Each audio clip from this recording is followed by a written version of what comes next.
अस्सलामुअलैकुम, welcome to my channel Ali horror haunted stories. कैसे हैं आप लोग? उम्मीद है आप सब लोग खैरियत से होंगे। अल्लाह पाक आप सब लोग को खुश रखे और आपके माँ बाप का साया हमेशा आप लोग पे सलामत रखे। ये मेरी दुआ है और मुझे भी अपनी दुआओं में याद रखा करें। मेरा नाम अली है और मैं आपकी भेजी गई स्टोरीज़ को नरेट करता हूँ। अगर आप भी मुझसे अपनी स्टोरी शेयर करना चाहते हैं तो डिस्क्रिप्शन में एक जीमेल और एक व्हाट्सअप नंबर मौजूद है।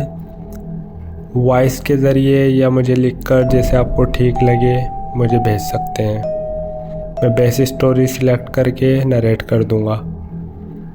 आज की स्टोरी कराची से हमें अली अकबर ने भेजी है। स्टोरी बहुत खौफनाक है। हमारे दोस्त हैं अली अकबर, कराची के एक मारूफ अखबार में कई सालों से मुलाजिम हैं। अखबार के मुलाजिम आमतौर पर रात के राही होते हैं।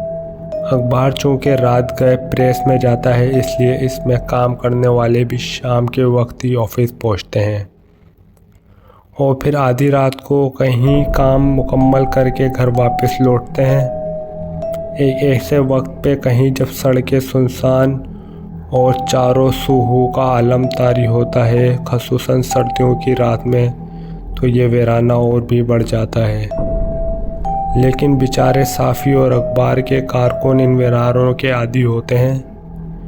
वो रोज़ाना बिला खौफ इन्हीं अंधेरी वीरान रातों में अपने घर को लौटते हैं। तो भाई अली अकबर का भी यही रूटीन है, शाम के वक्त दफ्तर पहुंचना और रात गए घर को लौटना। इन्होंने एक दफ़ा एक ऐसा अजीब और खौफनाक वाक़या सुनाया कि जिसे सुन के हम भी खौफ से काँप गए। इन्हीं की ज़बानी सुनिए।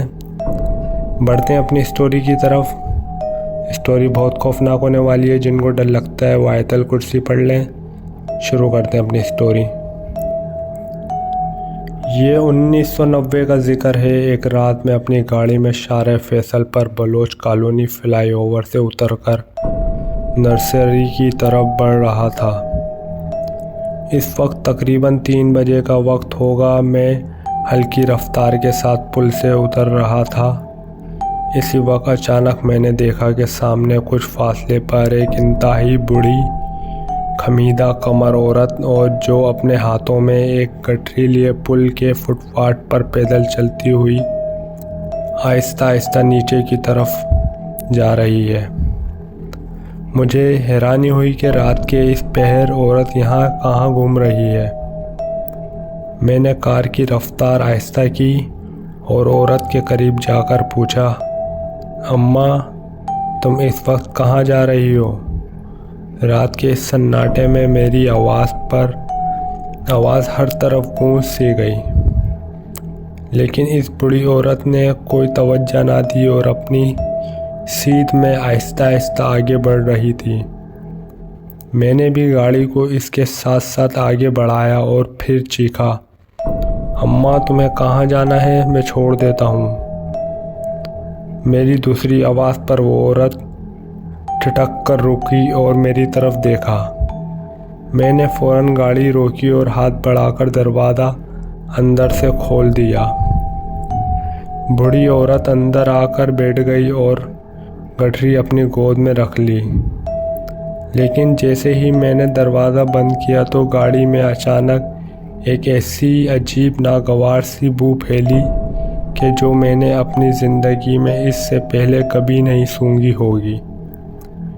ये बदबू तो नहीं थी, लेकिन एक ऐसी अजीब और परेशान कुन बू थी जिसे सूंघकर मुझ पर एक खौफ सा तारी हो गया।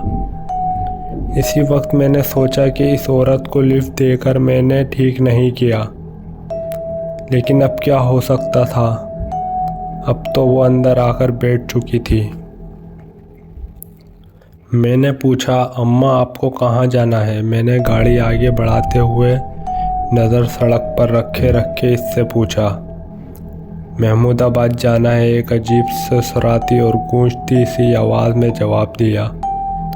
मैं हैरान हुआ कि महमूदाबाद जाने के लिए वो इस तरफ क्यों आई थी। वहाँ जाने के लिए तो इसको बलोच कॉलोनी पुल की बाईं तरफ उतरना था। खैर, हो सकता है कि इस बेचारी का दिमागी तवाज़ुन ठीक ना हो और वो यूं खामख़ाही सड़क पर घूमती रहती हो। अम्मा मैं इसको नर्सरी स्टॉप पर उतार देता हूँ, वहाँ से आप चन्नीसरगोड फाटक क्रॉस करके महमूदाबाद चले जाना, मैं बोला। लेकिन इसने कोई जवाब नहीं दिया। इस वक्त तक मैं आधा रास्ता तय कर चुका था और नर्सरी स्टॉप बस 1-2 मिनट में पहुंचने वाला था। मैंने एक लम्हे के लिए सड़क से नज़रें हटाईं और एक नज़र अम्मा पर डाली। लेकिन उफ़, ये क्या! मैंने इस वक्त जो मंज़र देखा वो मुझे बेहोश करने के लिए काफ़ी था। बूढ़ी औरत अपनी गठरी गोद में लिए बैठी तो इसी तरह थी, लेकिन इसका सर गोल गोल घूम रहा था। 360 डिग्री पर इसका सर एक फुटबॉल की तरह इस कदर तेज़ी से चक्कर पे चक्कर खाए जा रहा था कि इसके चेहरे के खदूद खल भी गायब हो गए थे। मेरे बदन में एक झुरझुरी सी आई और यकायक जिस्म के सारे रोंगटे खड़े हो गए। मेरी रूह की गहराइयों से एक ज़ोरदार हज़ियानी चीख बरामद होकर तेज़ी से मेरे हलक की तरफ लपकी। लेकिन मैंने अल्लाह जाने कैसे हिम्मत करके इस चीख को अपने मुंह में ही रोक लिया। अम्मा तुम जो कोई भी हो, तुम मेरे साथ ये मत करो, मैं बोला और बाद में हैरान भी हुआ कि इस कदर खौफनाक मंज़र देखकर भी कुछ बोलने की हिम्मत मेरे अंदर आखिर पैदा किस तरह हुई। अम्मा मैंने तुम्हारे साथ नेकी की है और तुम हो के बदले में मुझे डरा रही हो। ये जुमला कहते कहते गाड़ी नर्सरी स्टॉप पर पहुंच चुकी थी। मैंने गाड़ी को ब्रेक लगाई और फुटपाथ के साथ मिलाकर रोक दी। अब मैंने देखा कि औरत का सर भी घूम रहा है। इंजन स्टार्ट रखे रखे मैंने अपना हाथ इसके सामने से आगे बढ़ाया और दरवाजे का हैंडल अंदर से खींचा। दरवाज़ा एक झटके से खुल गया। औरत सीट पर साकित बैठी रही। अम्मा अब तुम मेहरबानी करके यहाँ से उतर जाओ और मुझे जाने दो। मुझे खुद अपनी आवाज़ ही अजनबी लगी। औरत अचानक हम खसमसाई अपनी गठरियाँ हाथ में उठाती हुई सीट से उतरकर आस्तगी से उतर गई। मैंने इसके उतरते ही फ़ौरन दरवाज़ा बंद कर दिया। इस दौरान वो कदम उठाकर फुटपाथ पर चढ़ चुकी थी। लेकिन ये क्या!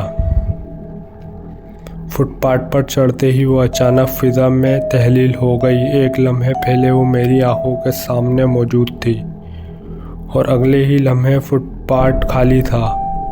मुझे अपनी आंखों पर यकीन नहीं आया। मैंने एक लम्हे के लिए इधर उधर देखा, दूर दूर तक कोई मौजूद ना था, यानी मैं अकेला खामख़ाही वहाँ खड़ा था।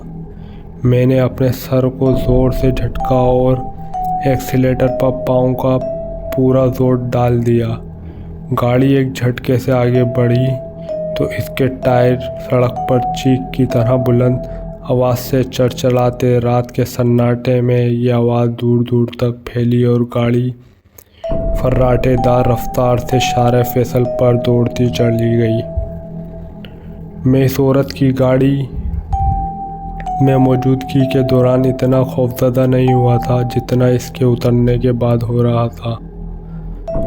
मेरा जिस्म अचानक कांपने लगा था और मुझ पर एक लर्ज़ा तारी हो रहा था। खुदा जाने किस तरह घर पहुंचकर मैंने खुद को बिस्तर में छुपा लिया। अगले 3 दिन तक मैं तेज़ बुखार में मुब्तला रहा और कहीं जाने के काबिल नहीं रहा। आज इस वाक़ये को कई साल गुज़र चुके हैं, लेकिन रात तो रात, मैं दिन के वक्त भी बलोच कॉलोनी पुल के नीचे से गुज़रते हुए सरासेमा हो जाता हूँ।